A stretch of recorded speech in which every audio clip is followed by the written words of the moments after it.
आपण मातंग समाजाच्या वतीनं आता तुम्हाला सगळ्यांना माहित आहे की महाराष्ट्रभर दत्तराज गायकवाड साहेब पण फिरतात, मी पण फिरतो.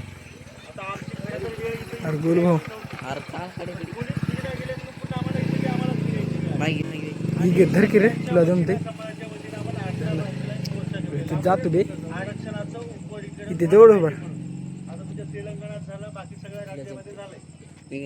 जर का ह्या पावसाळी अधिवेशनात नाही झालं तर हेच उपवर्गीकरण आणखी 2 वर्ष होणार नाही. 2028 पर्यंत आपल्या लेकरा बाळांचं प्रचंड मोठं नुकसान होईल आणि नुकसान होऊ नये म्हणून आणि आत्ताच झालं पाहिजे म्हणून तुम्हाला सगळ्यांना याही करा.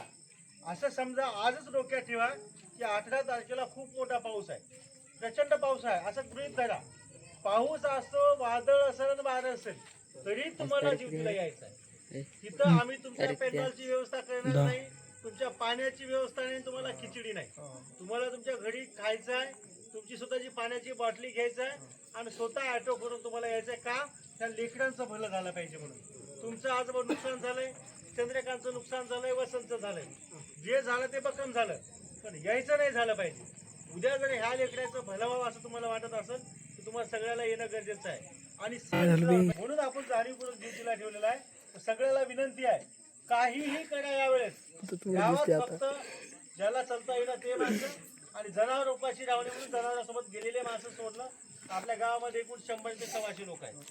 आम्ही 100 अपेक्षा करायला गेला, तुमच्या गावातून 60 ते 70 लोक आले पाहिजे. आकडा मोजून तेवढे लोक आम्हाला तुम्ही आलेच पाहिजे. यावेळेस आमची तुम्हाला कंपल्सरी सांगणार. पण जर तुम्ही आलो नाही तर आमची लढण्याची जी हिंमत आहे, मुंबईला जाऊन आणखी कुठे जाऊन, ती हिंमत राहणार नाही. जर आमचेच लोक आमच्या पाठीशी राहील, आमची ताकद आपोआप कमी होणार. आणि तुम्ही जर आमच्या पाठीशी दिसलो सोडला, पुढचा गुरुवार फिक्स. काहीही करा, त्या दिवशी दुसरीकडे जाऊ नका, एवढी विनंती. जय लवजी. आरक्षण उपवर्गीकरण झालंच पाहिजे. एससी आरक्षण उपवर्गीकरण झालंच पाहिजे. हम सब